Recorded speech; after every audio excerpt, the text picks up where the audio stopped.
نحمده ونصلي على رسوله الكريم أما بعد أعوذ بالله من الشيطان الرجيم بسم الله الرحمن الرحيم رب اشرح لي صدري ويسر لي أمري واحلل عقدة من لساني يفقه قولي اللهم انفعنا بما علمتنا وعلمنا ما ينفعنا وزدنا علما آمین یا رب العالمین۔ جھوٹ ایمان کے منافی عمل ہے۔ قرآن پاک میں اللہ تعالیٰ فرماتے ہیں انما یفتری الکذب الذین لا یؤمنون بآیات اللہ واولئک هم الکاذبون۔ جھوٹ تو وہی باندھتے ہیں جو کہ اللہ تعالیٰ کی آیات کے ساتھ ایمان نہیں لاتے، اور یہی لوگ جھوٹے ہیں۔ گویا جو ایمان لے آتے ہیں ان کو جھوٹ زیبا نہیں دیتا۔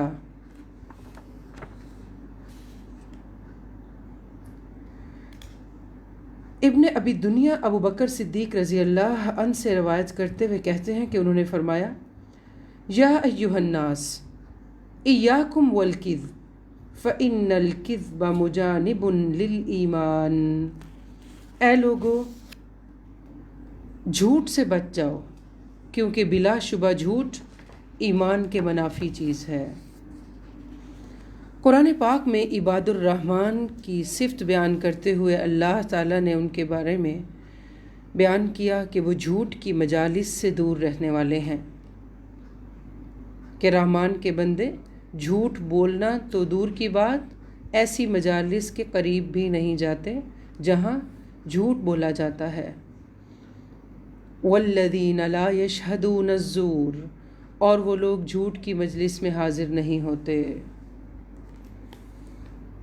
مراد کیا ہے کہ وہ جھوٹوں کی مجلسوں سے، خطا کاروں کی مجلسوں سے نفرت کرتے ہیں، نہ تو ان کے عمل میں شریک ہوتے ہیں نہ ان کے پاس ہی جاتے ہیں۔ اسی طرح سے جیسا کہ ہم نے پہلے بھی اس کو پڑھا کہ جھوٹ اور شرک کا باہمی ایسا تعلق ہے کہ اللہ تعالیٰ نے ان دونوں کا ذکر ایک جگہ، ایک جملے میں، ایک آیت میں کیا ہے۔ فاجتنبوا الرجس من الاوثان واجتنبوا قول الزور۔ بتوں کی گندگی سے بچو اور قول زور سے بچو۔ زور کیا ہے؟ قول الزور۔ قرآن پاک میں آپ یہ لفظ پڑھتے ہیں، باطل اور جھوٹ، ایسا باطل یعنی ایسا لفظ، ایسا واقعہ، ایسی خلاف حقیقت چیز جو حق سے ہٹی ہوئی ہو، کیونکہ وہ حق سے ہٹا ہوتا ہے اس لیے الزور بولا جاتا ہے اس کو۔ امام بخاری اور امام مسلم نے حضرت ابوبکر صدیق رضی اللہ عنہ سے ابو بکرہ رضی اللہ عنہ سے ایک روایت نقل کی ہے۔ انہوں نے بیان کیا کہ رسول اللہ صلی اللہ علیہ وسلم نے ارشاد فرمایا الا انبئکم باکبر الکبائر، کیا میں تمہیں کبیرہ گناہوں میں سے سب سے بڑے گناہ کی خبر نہ دوں؟ ہم نے عرض کیا کیوں نہیں اے اللہ کے رسول؟ آپ نے فرمایا، 3 مرتبہ فرمایا، اللہ تعالیٰ کے ساتھ کسی کو شریک ٹھہرانا اور والدین کی نافرمانی، الاشراک باللہ وعقوق الوالدین۔ وکان متکئا فجلس فقال الا وقول الزور وشہادۃ الزور، الا وقول الزور وقول الزور وشہادۃ الزور۔ آپ نے 3 مرتبہ فرمایا اللہ تعالیٰ کے ساتھ کسی کو شریک ٹھہرانا اور والدین کی نافرمانی۔ اس وقت آپ ٹیک لگائے ہوئے بیٹھے تھے، آپ سیدھے ہو کے بیٹھ گئے اور فرمانے لگے خبردار جھوٹی بات، جھوٹی گواہی، خبردار جھوٹی بات اور جھوٹی گواہی۔ آپ صلی اللہ علیہ وسلم اس کو دہراتے رہے یہاں تک کہ میں نے اپنے دل میں کہا کہ آپ صلی اللہ علیہ وسلم خاموش ہی نہیں ہوں گے، یعنی اتنی تکرار سے آپ نے ہمیں یہ بات کی کہ اکبر القبائر، بڑے بڑے گناہوں میں سے ایک، جن کو یعنی کسی صورت میں جس کا ارتکاب نہیں ہونا چاہیے، جن سے بچنا چاہیے، ان میں سے ایک کیا ہے؟ جھوٹ۔ امام مسلم کی روایت بھی ہے، وہ کہتے ہیں کہ ہم رسول اللہ صلی اللہ علیہ وسلم کے پاس تھے تو آپ نے فرمایا کیا میں تمہیں کبیرہ گناہوں میں سے سب سے بڑے گناہ کی خبر نہ دوں؟ آپ نے یہ مرتبہ تین مرتبہ آپ نے یہ بات کی. اور پھر جو آپ کا یہ انداز ہے بات کرنے کا کہ کیا میں تمہیں کبیرہ گناہوں میں سے سب سے بڑے گناہ کی خبر نہ دوں، اور اس کو 3 مرتبہ دہرانا، یہ کس لیے؟ تاکہ بتائی ہوئی بات کو دل میں اتارا جائے اور واضح ہو جائے، شرح صدر ہو جائے کہ یہ کوئی معمولی بات نہیں ہے، یہ کوئی عام بات نہیں ہے. پھر اسی طرح سے ہم جانتے ہیں کہ جھوٹ مومنین کی خصلتوں میں سے نہیں ہے، تو پھر کس کی خصلتوں میں سے؟ منافقین کی خصلتوں میں سے ہے. اور اس کے ساتھ ساتھ پریشان کن بات جو ہونی چاہیے ایک مومن کے لیے وہ یہ ہے کہ رسول اللہ صلی اللہ علیہ وسلم نے کیا فرمایا؟ اگرچہ وہ روزہ رکھے اور نماز پڑھے اور دعویٰ کرے کہ وہ مسلمان ہے، مگر اس کے اندر کیا ہے؟ منافقت ہے. ہم سب کو اپنے آپ پہ بہت زیادہ غور کرنے کی ضرورت ہے، اپنا انالیسس کرنے کی ضرورت ہے. پھر یہ بات بھی ہم جانتے ہیں کہ جھوٹ جو ہے وہ ہدایت کی راہ میں بہت بڑی رکاوٹ ہے، جس کو ہم ہر نماز میں اللہ سے مانگتے ہیں. کیا کہتے ہیں؟ الحمدللہ رب العالمین الرحمن الرحیم مالک یوم الدین ایاک نعبد و ایاک نستعین اہدنا الصراط المستقیم. ہر نماز کی ہر رکعت میں. جبکہ اللہ تعالیٰ کیا کہتے ہیں؟ ان اللہ لا یہدی من ہوا کافر من ہوا کاذب کفار. بلا شبہ اللہ تعالیٰ اس کو ہدایت نہیں دیتے جو جھوٹا اور کافر ہو. پھر یہ بھی ہمیں یاد رکھنا چاہیے کہ جھوٹ راہ ہدایت میں رکاوٹ ہی نہیں بلکہ اچھے اعمال کی قبولیت میں بھی رکاوٹ ہے، جیسا کہ روزہ. آپ نے فرمایا تھا نا، جس نے جھوٹ اور اس کے مطابق عمل کو ترک نہ کیا تو اللہ تعالیٰ کو اس کے کھانا پینا چھوڑ دینے سے کی کوئی حاجت نہیں ہے. اسی طرح سے رسول اللہ صلی اللہ علیہ وسلم کی ایک حدیث میں ملتی ہے ان التجار هم الفجار، کہ بلا شبہ تاجر ہی فاجر ہیں. تو ایک شخص نے آپ رسول اللہ صلی اللہ علیہ وسلم سے عرض کیا، اے اللہ کے نبی صلی اللہ علیہ وسلم، کیا اللہ تعالیٰ نے تجارت کو حلال نہیں فرمایا؟ آپ رسول اللہ صلی اللہ علیہ وسلم نے فرمایا فَإِنَّهُمْ يَقُولُونَ فَيَكْذِبُونَ وَيَحْلِفُونَ وَيَأْثِمُونَ. یعنی حلال تو فرمایا ہے بلکہ پسندیدہ ہے، در حقیقت کیا ہے؟ انہم یقولون، وہ بات کرتے ہیں تو فیکذبون، جھوٹ بولتے ہیں، ویحلفون، قسمیں کھاتے ہیں، ویأثمون، تو گناہ گار ہو جاتے ہیں. تو گویا اس حدیث سے ہمیں یہ حقیقت واضح ہو رہی ہے کہ گفتگو میں جھوٹ اور قسمیں اٹھا کے گناہ گار ہونا فاجر ہونا ہے. ایک مرتبہ رسول اللہ صلی اللہ علیہ وسلم، حضرت رفاع روایت کرتے ہیں اس حدیث کو کہ وہ رسول اللہ صلی اللہ علیہ وسلم کے ساتھ بقیع کی جانب روانہ ہوئے. راستے میں لوگ خرید و فروخت کر رہے تھے تو رسول اللہ صلی اللہ علیہ وسلم نے آواز دی، یا معاشر التجار، اے تاجروں کے گروہ. وہ آپ صلی اللہ علیہ وسلم کی جانب متوجہ ہوئے اور اپنی نگاہوں کو آپ کی جانب اٹھایا تو آپ صلی اللہ علیہ وسلم نے فرمایا ان التجار یبعثون یوم القیامت فجارا الا من اتقى وبر وصدق. بلا شبہ تاجر روز قیامت فاجر کی حیثیت سے اٹھائے جائیں گے مگر ان میں سے وہی جو تقوی کی راہ اختیار کرنے والے ہیں، مطلب سوائے ان لوگوں کے نیکی کرنے والے ہیں اور سچ بولنے والے ہیں، سچ بولنے والے ہیں. پھر یاد رکھنا چاہیے کہ جھوٹ کا گناہوں اور جہنم کی طرف لے جانا، راستہ صاف کرنا اس کا کام ہے. یعنی جھوٹ اپنے بولنے والے کو سیدھی راہ سے ہٹا کر گناہوں کی طرف مائل کرتا رہتا ہے یہاں تک کہ اس کو جہنم میں پہنچا کے دم لیتا ہے. حضرت عبداللہ رضی اللہ عنہ کی روایت ہے، بخاری اور مسلم کی روایت ہے، انہوں نے رسول اللہ صلی اللہ علیہ وسلم سے روایت نقل کی، آپ نے فرمایا ان الصدق یہدی الی البر وان البر یہدی الی الجنہ وان الرجل لیصدق حتی یکون صدیقا وان الکذب یہدی الی الفجور وان الفجور یہدی الی النار وان الرجل لیکذب حتی یکتب عند اللہ کذابا۔ بلا شبہ سچ نیکی کی طرف رہنمائی کرتا ہے۔ ان الصدق یہدی الی البر، لکھ کے لگا لینا چاہیے، سچ نیکی کی طرف رہنمائی کرتا ہے۔ ہم سب نیک ہونا چاہتے ہیں، ہم سب نیکی کی راہ پہ چلنا چاہتے ہیں، نیکوں کاروں جیسی موت چاہتے ہیں، اپنا انجام نیک چاہتے ہیں، نیکوں کے ساتھ اکٹھے ہونا چاہتے ہیں۔ ہم چاہتے ہیں قیامت کے دن ہمارا نیک کاروں میں نام پکارا جائے، تو پھر ہمیں یہ بات یاد رکھنی ہوگی، ان الصدق یہدی الی البر، کہ بلا شبہ سچ نیکی کی طرف رہنمائی کرتا ہے اور نیکی جنت کی راہ دکھاتی ہے۔ اور یقیناً آدمی سچ بولتا رہتا ہے یہاں تک کہ وہ صدیق بن جاتا ہے۔ جھوٹ بلا شبہ برائی کی راہ دکھاتا ہے اور برائی جہنم کی طرف لے جاتی ہے، اور یقیناً آدمی جھوٹ بولتا رہتا ہے یہاں تک کہ اللہ تعالیٰ کے ہاں وہ بہت بڑا جھوٹا لکھا جاتا ہے۔ صحیح مسلم کی ایک اور روایت ہے، رسول اللہ صلی اللہ علیہ وسلم نے فرمایا علیکم بالصدق فإن الصدق یہدی الی البر، ہمیشہ سچ بولنے کا اہتمام کرو کیونکہ سچ نیکی کی جانب رہنمائی کرتا ہے اور نیکی جنت کی طرف لے جاتی ہے۔ یہاں تک کہ آدمی سچ بولتا رہتا ہے اور سچ گوئی کی خاطر کوشش کرتا رہتا ہے، یعنی وہ سچ بولنے کے لیے ایفرٹ کرتا ہے، حتی الامکان کوشش کرتا ہے کہ میں جھوٹ نہ بولوں، یہاں تک کہ اللہ تعالیٰ کے ہاں صدیق لکھا جاتا ہے۔ جھوٹ سے دور رہو کیونکہ جھوٹ برائی کی راہ دکھاتا ہے اور برائی جہنم کی آگ کی طرف لے جاتی ہے۔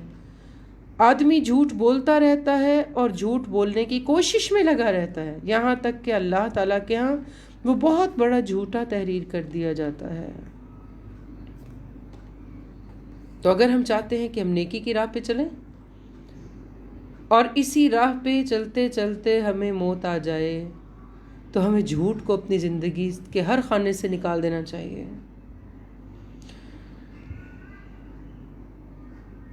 قرآن پاک میں بھی اللہ تعالیٰ فرماتے ہیں نا ان الابرار لفی نعیم وان الفجار لفی جحیم، کہ بے شک نیک لوگ نعمتوں میں ہوں گے اور بلا شبہ بدکار جہنم میں ہوں گے۔ تو یہ نیکی اور بدی کی راہ کو واضح کر رہے ہیں اللہ تعالیٰ کہ اگر ہم اپنا انجام نیک چاہتے ہیں تو وہ راہ ہمارے لیے واضح ہے۔ پھر یاد رکھیے کہ سچ گوئی مومن کی سب سے بلند و بالا خصلت ہے، سب سے بلند و بالا صفت ہے، یعنی پرومیننٹ کوالٹی ہے کہ کوئی مومن بندہ جھوٹ اختیار کرنے والا نہیں ہوگا، خلاف واقعہ بات نہیں کرے گا، چیٹ نہیں کرے گا۔ قرآن پاک میں اللہ تعالیٰ فرماتے ہیں یا ایھا الذین آمنوا اتقوا اللہ وکونوا مع الصادقین، اے ایمان والو اللہ تعالیٰ سے ڈرو اور سچ بولنے والوں کے ساتھ ہو جاؤ۔ گویا اللہ تعالیٰ نے اس میں سچ کو تقوی کے ساتھ ملا دیا ہے، تقوی اور صدق دونوں کو ایک جگہ بیان کیا نا، تو گویا جو سچ ہے وہ تقوی کو بڑھانے والی چیز ہے اور جھوٹ جو ہے وہ تقوی کو گھٹانے والی چیز ہے۔ کوئی شخص اپنے آپ کو جھوٹ بولتے ہوئے متقی نہیں سمجھ سکتا، یعنی اس کے اندر جھوٹ بولنے کی عادت ہے اور اس کے بعد بھی وہ کہے کہ میں مومن اور متقی ہوں، یہ بات قابل غور ہے۔ علامہ ابن العربی نے لکھا ہے کہ رسول اللہ صلی اللہ علیہ وسلم نے بیان فرمایا کہ سچ وہ بنیاد ہے جو ہر نیکی کی طرف کھینچتا ہے، کیونکہ جب کوئی شخص سچ بولنے کی کوشش کرنے والا ہوگا تو کبھی بھی نافرمانی نہیں کرے گا، کہ جب بھی وہ کوئی بدکاری یا کوئی برا عمل یا کسی کو تکلیف دینے کا سوچے گا تو اس کو خدشہ ہوگا کہ اس سے کہا جائے گا یا پوچھا جائے گا تو وہ جھوٹ نہیں بول پائے گا۔ اگر وہ چپ رہے گا تو مشکوک ٹھہرے گا، اگر جواب نہیں دے گا تو جھوٹا بنے گا، اور اگر جھوٹ بول دے گا یعنی تو اس کی عزت ختم ہو جائے گی۔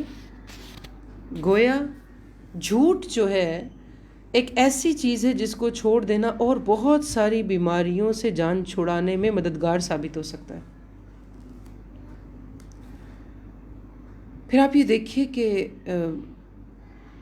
ابو یعلا نے حضرت ابو بکر صدیق رضی اللہ عنہ سے ایک روایت نقل کی ہے۔ وہ فرماتے ہیں کہ رسول اللہ صلی اللہ علیہ وسلم نے فرمایا علیکم بالصدق فإنہ مع البر وہما فی الجنہ، سچ کو لازم کر لو کیونکہ وہ نیکی کے ساتھ ساتھ ہے اور وہ دونوں جنت میں ہیں۔ ٹھیک ہے، سچ اور نیکی دونوں ساتھ رہتے اور دونوں کہاں جائیں گے؟ جنت میں جانے والے ہیں۔ اور جھوٹ سے دور رہو کیونکہ وہ برائی کے ساتھ رہتا ہے اور وہ دونوں جہنم کی آگ میں ہیں۔ عبداللہ بن عمر روایت کرتے ہیں، بے شک ایک شخص نے رسول اللہ صلی اللہ علیہ وسلم کی خدمت میں حاضر ہو کر ایک سوال کیا۔ فرمایا یا رسول اللہ ما عمل الجنہ، اے اللہ کے رسول جنت کا عمل کیا ہے؟ آپ صلی اللہ علیہ وسلم نے فرمایا الصدق وَإِذَا صَدَقَ الْعَبْدُ بَرَّ وَإِذَا بَرَّ آمَنَ وَإِذَا آمَنَ دَخَلَ الْجَنَّةِ۔ آپ نے فرمایا سچ گوئی، سیدھی بات کرنا، خلاف واقعہ بات نہ کرنا، اور جب سچ بولا تو اس نے نیکی کی، اور جب نیکی کی تو وہ ایمان لایا، مومن بن گیا، اور جب مومن بن گیا تو جنت میں داخل ہو گیا۔ تو اس آنے والے شخص نے عرض کیا اے اللہ کے رسول ما عمل النار، جہنم کا عمل کیا ہے؟ تو آپ صلی اللہ علیہ وسلم نے فرمایا الکذب اذا کذب العبد فجر واذا فجر کفر واذا کفر دخل یعنی النار۔ آپ نے فرمایا جھوٹ، جہنم کا عمل کیا ہے؟ جھوٹ۔ کتنی واضح بات ہے، جب بندہ جھوٹ بولتا ہے تو برا عمل کرتا ہے، اور جب برا عمل کرتا ہے تو کفر کرتا ہے، اور جب کفر کرتا ہے تو جہنم کی آگ میں داخل ہو جاتا ہے۔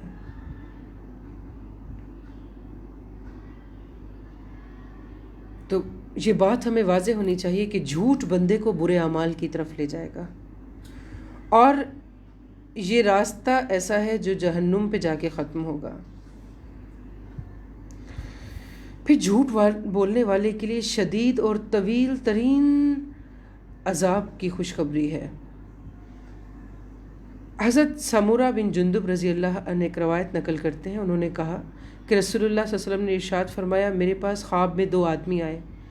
انہوں نے کہا جسے آپ نے دیکھا کہ اس کا جبڑا چیرا جا رہا ہے وہ بڑا ہی جھوٹا تھا، ایک جھوٹ بولتا جو کہ اس سے نقل کیا جاتا یہاں تک کہ ساری دنیا میں وہ جھوٹ پھیل جاتا، اس کو روز قیامت تک یہی سزا ملتی رہے گی۔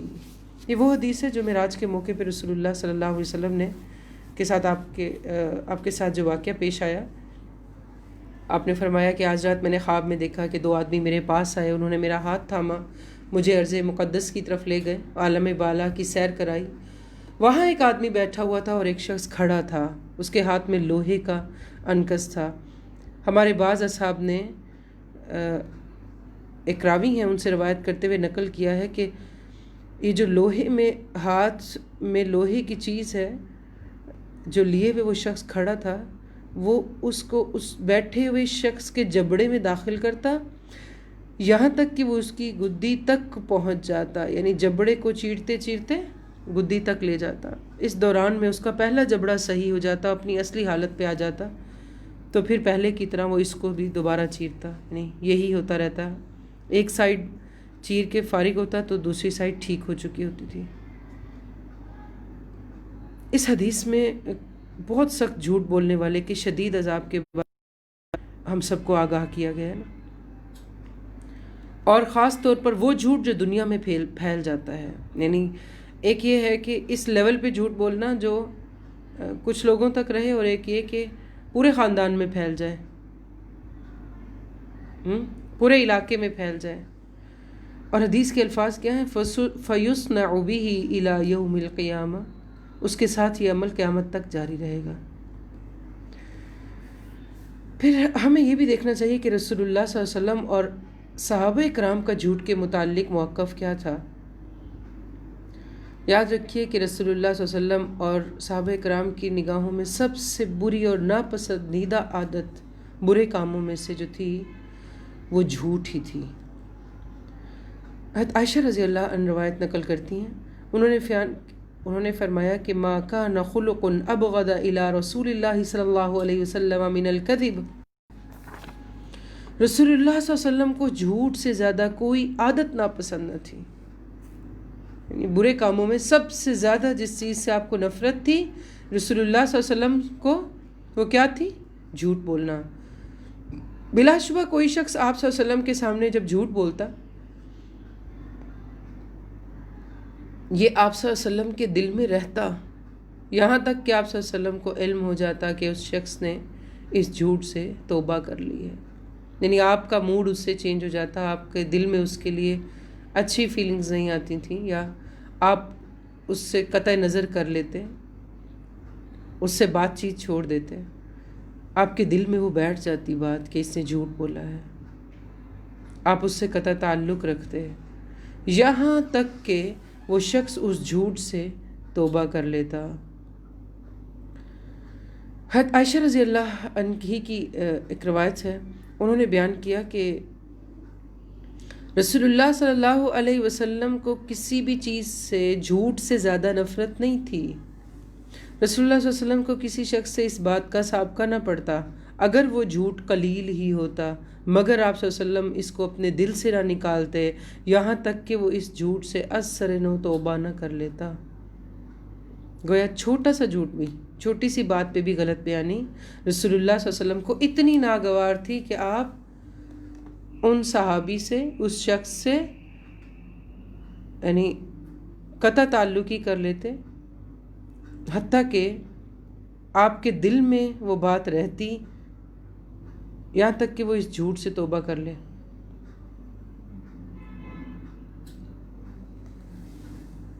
یہاں سے ہمیں یہ بات بھی یاد رکھنی چاہیے کہ رسول اللہ صلی اللہ علیہ وسلم شفقت اور عفو، درگزر اور نرم دلی میں اپنی مثال آپ ہیں. آپ کو رحمت للعالمین کا لقب ملا ہے، اس کے باوجود رسول اللہ صلی اللہ علیہ وسلم کے نزدیک جھوٹ ایسی قابل نفرت عادت تھی کہ آپ اس شخص کو چھوڑ دیتے جس کے بارے میں آپ کو جھوٹ کا شائبہ ہوتا، اگرچہ وہ معمولی ہی ہوتا. یہ بات بھی ہمیں ذہن میں رکھنی چاہیے. یاد رکھیے کہ جھوٹ جو ہے وہ خالی خیر ہے، یعنی خالی از خیر ہے. جھوٹ میں کوئی خیر نہیں ہے، جھوٹ خیر سے خالی ہوتا ہے. ابو ہریرہ رضی اللہ عنہ کی ایک روایت جو ہے وہ نقل کی گئی ہے. انہوں نے بیان کیا، عمر بن خطاب رضی اللہ عنہ اپنے خطبے میں ارشاد فرمایا کرتے تھے، لیس فیما دون الصدق من الحدیث خیر من یکذب یفجر ومن یفجر یہلک. بات میں سچ سے ہٹ کر کوئی خیر نہیں، جو جھوٹ بولتا ہے وہ جھوٹ کی وجہ سے بڑے گناہ کرتا ہے، اور جس نے بڑے گناہ کیے وہ ہلاک ہو گیا.